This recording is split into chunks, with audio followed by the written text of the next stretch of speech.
আসসালামু আলাইকুম। ঈদ মোবারক। সবাই ভাবছেন ঈদ মোবারক এত দেরিতে কেন বলছি? আসলে আমার এই ভিডিওটা কিন্তু মূলত কোরবানির ঈদ এবং তার আগের দিন মিলিয়ে আমি ভিডিওটা তৈরি করেছি। শুধু আপনাদের সাথে শেয়ার করতে একটু দেরি হয়ে গেল। আশা করি শুরু থেকে শেষ পর্যন্ত প্রিয় ভাই বোনেরা আমার সাথেই থাকবেন।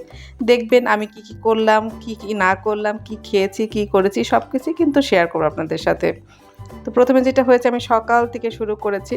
সকালে অনেক কাজ করা হয়েছে তার মধ্যে নিয়ে বসেছি তাল। কারণ তালের এই শাঁসটা যে আমার কাছে এত ভালো লাগে আমি বলে বোঝাতে পারব না কতটা ভালো লাগে। তো আমার বাবা যেটা করত কখনোই কিন্তু ১ টা ২ টো তাল কিনতো না। আমার বাবা ঠিক এরকম বড়, বড় ছড়া ধরে নিয়ে আসতো। আর আমার মা এইভাবে কেটে দিত আমরা খেতাম। খুবই ভালো লাগে। তো আমি তালের শাঁসটা খেতে সবচেয়ে বেশি পছন্দ করি। আর লাইসার বাবা পাকা তালটা খেতে পছন্দ করে। তো আমাদের পছন্দ কিন্তু ২ রকম হয়ে গেছে। তবে যাই হোক কিছু করার নেই। যার পছন্দ আলাদা, যার রুচি আলাদা। এক হবে এমন কোনো কথা নেই, তাই না? আর এখানে আমি গরুর মাংসটা মাখিয়ে নিব। তো কিছুটা গরুর মাংসও নিয়েছি। কিছুটা বলতে এখানে ৫ কেজি গরুর মাংস আছে। তো জানি না ভিডিওতে বোঝা যাচ্ছে কিনা। তো ৫ কেজি গরুর মাংস আমি কোরবানি ঈদের জন্য রান্না করছি। কারণ সকাল থেকেই কিন্তু নাস্তা খাওয়া মানে মধ্য দিয়ে শুরু হয়ে যায় আমাদের ঈদ। তো নাস্তা খাওয়ার মানে সকালের জন্য আমি কিছুটা মাংস রান্না করে রাখছি। কারণ কোরবানির মাংস আসতে কিন্তু অনেক দেরি হয়ে যায়। তো ততক্ষণ অপেক্ষা করা যায় না। তো এর জন্য কিছুটা মাংস আমি তৈরি করে রাখবো। তো ৫ কেজি মাংসের জন্য যতটুকু মসলার প্রয়োজন আছে আমি ততটুকুই মসলা দিয়েছি। তারপর ভালো করে হাত দিয়ে মেখে নিচ্ছি। মেখে আমি ২-৩ ঘন্টার জন্য রেখে দেব। এরপরে আমি চলে এসেছি কাঠের চুলায়। কারণ আমি কাঠের চুলায় সবসময় যেটা করি গরুর মাংসটা রান্না করি এবং পায়েসটা রান্না করি। কারণ পায়েসটা রান্না করতে কিন্তু অনেক সময় লাগে যেহেতু অনেকগুলো দুধের পায়েস হবে, সময়টাও বেশি লাগে। আর কাঠের চুলার পায়েস খেতে যে কত মজা এটা যারা রান্না করেছেন তারাই কিন্তু জানেন। সারাদিনে যে এত কাজ করেছি আর সব কাজ কিন্তু ধারণ করা সম্ভব হয় না। কারণ এক হাতে ক্যামেরা নিয়ে তারপর সব কাজ করা কিন্তু একটু মানে মুশকিল হয়ে যায়। তো যাই হোক সব কাজের মধ্যে আমার মেয়ে চলে এসেছে, হাতে মেহেদি দিবে। তো আমি তো ভালো করে কোনো ডিজাইন পারি না। তারপরও যা মানে মনে এসেছে সেগুলো দিয়েই কিন্তু আমি কোনোরকমভাবে মেয়েকে একটু হাতের মানে মেহেদি দিয়ে দিলাম যাতে ওর কাছে ভালো লাগে। সারাদিন কাজ করতে কিন্তু এই এখন রাত হয়ে গেছে। এখন প্রায় ৮টা ৮:৩০ মতো আরকি বাজে। তো মেয়ে তারাবাজি মানে জ্বালাবে। তো আমিও চলে এসেছি।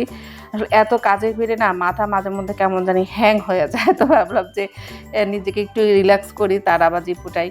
কি করব? তারাবাজি তো ধরেই আছি জ্বলে না। এটা আনন্দ। অনেকক্ষণ বসে থাকতে হবে। তারপরে কখন যে জ্বলবে সেটা আমরা নিজেও জানি না। তবে সত্যি কথা বলতে সারাদিন যে কাজগুলো করেছি সেই কাজের ফাঁকে যে নিজেকে এতটুক আনন্দ দিতে পেরেছি মেয়ের সাথে, সত্যি ভালো লাগছে। মেয়েও খুশি, আমিও খুশি। সময়টা কিন্তু অনেক ভালো কেটেছে।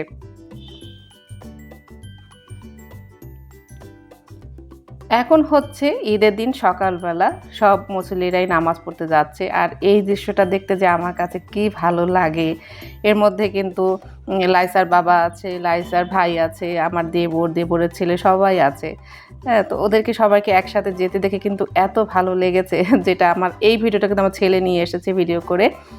আর এই বছর যেটা হয়েছে আমি কোনোদিন যেটা করি নাই আজকে সেটাই হয়েছে শুধু গরমের কারণে। কোনোদিন যেটা করি নাই সেটা হচ্ছে প্রত্যেকটা ঈদে সেটা কোরবানির ঈদ হোক বা রোজার ঈদ হোক আমি কিন্তু সবসময় খিচুড়ি রান্না করি। ইলিশ মাছ খিচুড়ি এগুলো দিয়ে কিন্তু আমার সকালের নাস্তাটা শুরু হয়। তো এবারে এত গরম পড়েছে তো এই গরমের কারণে কিন্তু এবারের কোরবানির ঈদে আমি কোনো খিচুড়ি রান্না করি নাই। গরুর মাংসের সাথে পরোটা দিয়ে খাবো। তো যেই পরোটাগুলো কিনতে পাওয়া যায় সেই পরোটাগুলো আমি নিয়ে এসেছি। শুধু ভেজে দিলাম এই যা। তো এবার কোরবানির ঈদের সকালে নাস্তাটা আমাদের হচ্ছে গরুর মাংস এবং পরোটা। কারণ এত গরমের মধ্যে কেউ আসলে খিচুড়ি খেতে চায়নি। সবার কাছে জিজ্ঞেস করেছি কোনটা হলে ভালো হয়। সবাই ভোট দিয়েছে যে পরোটা হলে ভালো হয়। তো এবার আর খিচুড়ি রান্না করিনি। কিন্তু পরোটা খাওয়ার সময় শুধু একটা কথাই মনে পড়েছে যে আসলে এবার একটু অন্যরকম হলো। প্রত্যেকবারে তো আমরা খিচুড়ি দিয়েই সকালে নাস্তাটা করি। এবার খিচুড়িটা নিয়ে কেমন যেন লাগছে, একটু খালি লাগছে। এই ১ম তো তাই হয়তোবা এমন লাগছে। জানি না এরপর হয়তোবা গরম পড়লে এমন করতেও পারি, জানি না। কিন্তু সবাই খেয়ে কিন্তু মানে ভালোই বলেছে, না খিচুড়ি ছাড়াও ঠিক আছে। পরোটা দিয়ে গরুর মাংস খেতে কিন্তু অনেক বেশি মজার। যাই হোক আলহামদুলিল্লাহ খুবই মজার ছিল। মাংসটা যে এত মজার ছিল, খুবই মজার হয়েছে সেটা কিন্তু লাইসার বাবা এবং আমার ছেলে সবাই প্রশংসা করেছে যে গরুর মাংসটা কিন্তু অনেক মজার ছিল। খাওয়া দাওয়ার শেষে আমি চলে এসেছি রান্নাঘরে। পোলাওটা রান্না করে নেব। মোটামুটি আমার সব কিছুই রান্না করা হয়ে গেছে। তো মানে ভেবেছি যে রান্নাটা করে তারপর একসাথে গোসল টোসল করে একটু রেডি হয়ে থাকবো আর কি। তো পোলাওটা আমি বসিয়ে দিয়েছি, আর এদিকে আমার রোস্টটাও রান্না করা হয়ে গেছে। তো পোলাওটা একটু দমে দিয়ে দিব, তাইলেই পোলাওটা শেষ হয়ে যাবে। আর এদিকে আমি একটা চিকেন রেসিপি করেছি আর কি। খুব সুন্দর, এত সুন্দর আর এত মজা হয়েছে। তো এটা মূলত আমার ছেলের জন্যই করেছি, কিন্তু খাবে সবাই, মানে অতিথিও আপ্যায়ন করা হবে, কিন্তু উদ্দেশ্য ছিল আমার ছেলে এসব খাবার খেতে অনেক বেশি পছন্দ করে, তো ওর জন্যই কিন্তু আসলে রান্না করা হয়েছে। তো দুপুরের রান্না মোটামুটি কিন্তু আমার মানে কমপ্লিট হয়ে গেছে। এরপর আমি গোসল করতে চলে যাব। তো কি কি রান্না করেছি আমি সব কিছুই টেবিলে দিয়ে যাব, যাতে করে অপেক্ষা যেন না করতে হয়। তো পোলাও, রোস্ট, ইলিশ মাছ, গরুর মাংস সব কিছুই কিন্তু আমার মানে মোটামুটিভাবে রেডি হয়ে গেছে। তো টেবিলটা আমি সাজিয়ে দিলাম। তো সবসময় যেটা হয়, তো লাইসার বাবা বা আমার ছেলে ওরা যারা বাইরের থেকে আসে, যখন টেবিলটা সুন্দরভাবে গুছানো দেখে ওরা কিন্তু অনেক খুশি হয়ে যায়। কেন খুশি হয়ে যায়? খাবার নিয়ে কিন্তু অপেক্ষা করতে হয় না, এসেই খেতে পারে। তো যাই হোক, আমি টেবিলটাকে সাজিয়ে দিয়েছি। এরপর হচ্ছে দুপুরের খাবার পালা। তো আমার মা খেতে বসেছে, মা খাচ্ছে, আমি খাচ্ছি। তো একসাথে খাওয়ার কিন্তু মজাই আলাদা। আর এই হচ্ছে আমার ভাগ্নি।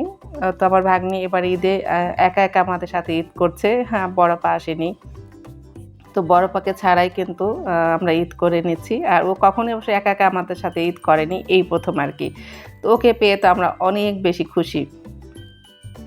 অনেক ব্যস্ততার মধ্যে দুপুরের সময়টা কাটিয়েছি। এরপরে বিকেলের দিকে চলে আসলাম একটু ছাদে। তো ভেবেছি যে ছাদে একটু গাছে গাছে পানি দেব। তো এসে দেখলাম যে আমার ছাদে একটা এই গরমের সিজনেও কিন্তু একটা তরমুজ হয়ে আছে। তরমুজটা কিন্তু বেশ বড় হয়েছে। তো আমি একটু জালি দিয়ে ঢেকে রেখেছি। মানে নেট কাপড় যেটাকে বলে সেটা দিয়ে ঢেকে রেখেছি, যাতে করে বানর না দেখতে পায়। জানি না এটা পরিণতি কী হবে, বড় হবে কিনা, খেতে পারবো কিনা কিছুই জানি না। কিন্তু ওই যে আশা খেতে পারবো সেই হিসাবে আমি ঢেকে রেখেছি। বানরের চোখ পড়লে তো অবশ্য খাওয়া শেষ। ছাদে যখনই আসি তখন যদি ফুল দেখতে পাই আমার কাছে অনেক বেশি ভালো লাগে। তো এই ফুল গাছটা আমি লাগিয়েছিলাম, তখন ভেবেছি গাছটা আর বাঁচবে না, একদম ঢলে গিয়েছিল। তো পরবর্তীতে দেখলাম যে না, গাছটা কিছু হয়নি, বেশ তরতাজা হয়ে উঠেছে।